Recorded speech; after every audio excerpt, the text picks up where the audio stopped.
Hello, English learners. Welcome back to EnglishPod. My name is Marco. And I'm Erica. And we're bringing you the final lesson of our job interview series. That's right. And in this lesson, we're going to be focusing on two very, very common but sometimes difficult questions. Okay, so we've talked about preparing for the job interview in part 1. Part 2, we talked about educational background and work experience. And in part 3, what are we going to be looking at?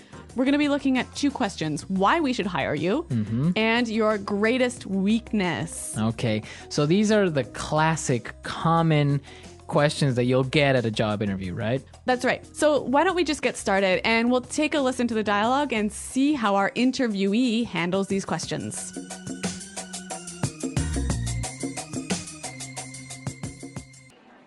Very good. Now, I have a couple of final questions. I hope they're not too hard.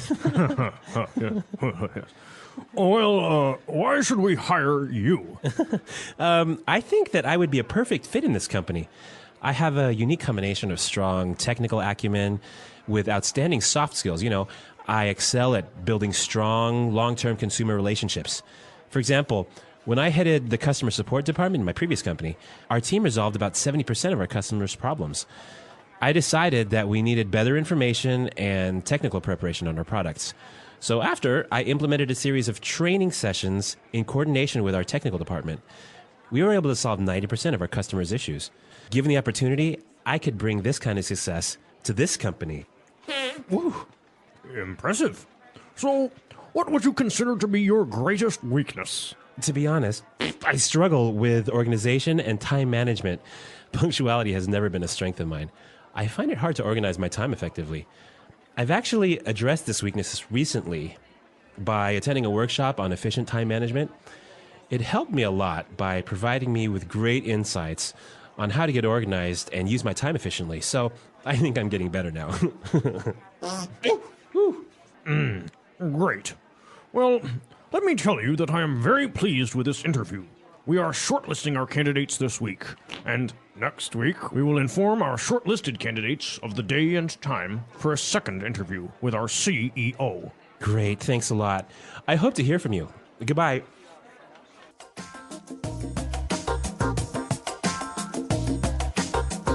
Well, our interviewee is doing very well, but I think he had a little bit too many beans or chili. Oh my God. Like, this is probably the most embarrassing thing I can think of. But he doesn't say anything, so I don't know. Maybe he should have said, "Oh, pardon me, excuse me," or something. I don't know.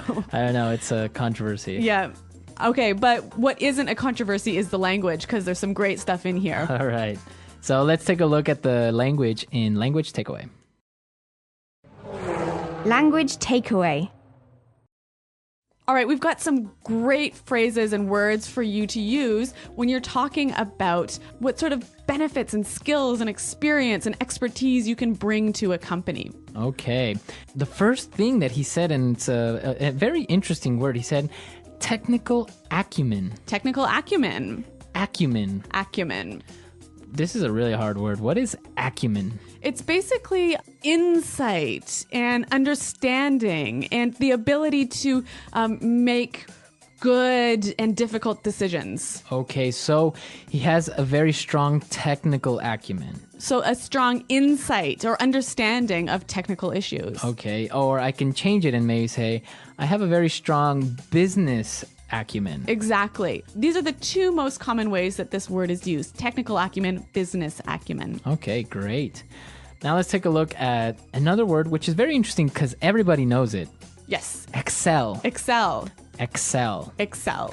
Now, Excel is, of course, the software that you use, right? Yeah, but here it's a verb meaning to be really, really good at something. Right. To be the best, maybe. Yeah.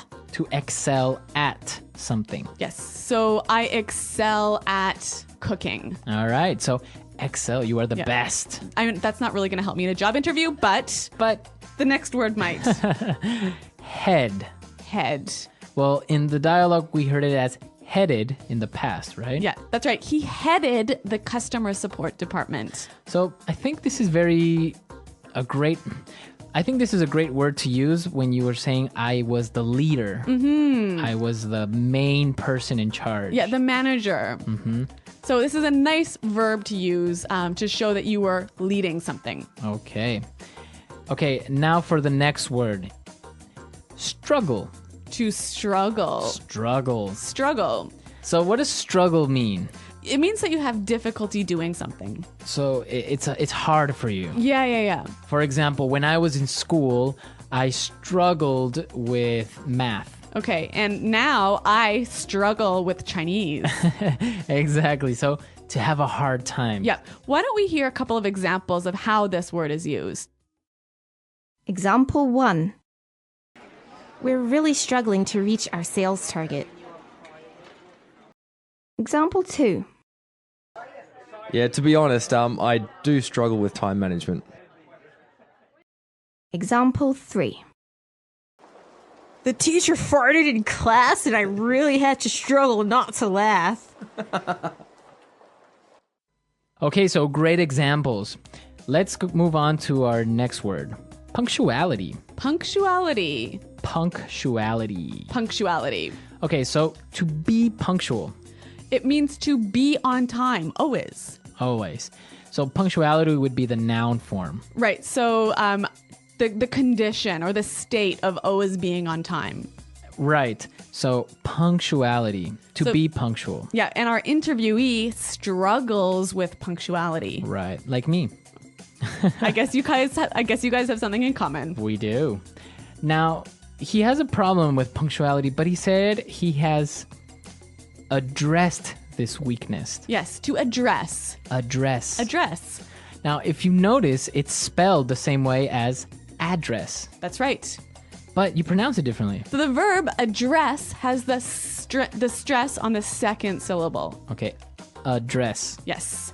And that means to Deal with. deal with the problem, Yeah, to acknowledge the problem. And to try and solve it. And to try and solve it. Okay. So different from your home address where you live. Yeah. And there the stress is on the first syllable. Address. Right. Perfect. Very good. Okay, so let's listen to this dialogue one more time and then we'll come back and talk about these two questions. Greatest weakness and why should we hire you?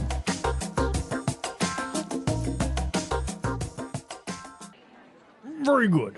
Now, I have a couple of final questions. I hope they're not too hard. Yes. Well, why should we hire you? I think that I would be a perfect fit in this company. I have a unique combination of strong technical acumen with outstanding soft skills. You know, I excel at building strong, long-term consumer relationships.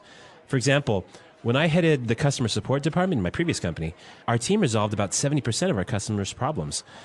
I decided that we needed better information and technical preparation on our products. So after, I implemented a series of training sessions in coordination with our technical department. We were able to solve 90% of our customers' issues. Given the opportunity, I could bring this kind of success to this company. Woo, impressive. So, what would you consider to be your greatest weakness? To be honest, I struggle with organization and time management. Punctuality has never been a strength of mine. I find it hard to organize my time effectively. I've actually addressed this weakness recently by attending a workshop on efficient time management. It helped me a lot by providing me with great insights on how to get organized and use my time efficiently. So I think I'm getting better now. Great. Well, let me tell you that I am very pleased with this interview. We are shortlisting our candidates this week, and next week we will inform our shortlisted candidates of the day and time for a second interview with our CEO. Great, thanks a lot. I hope to hear from you. Goodbye.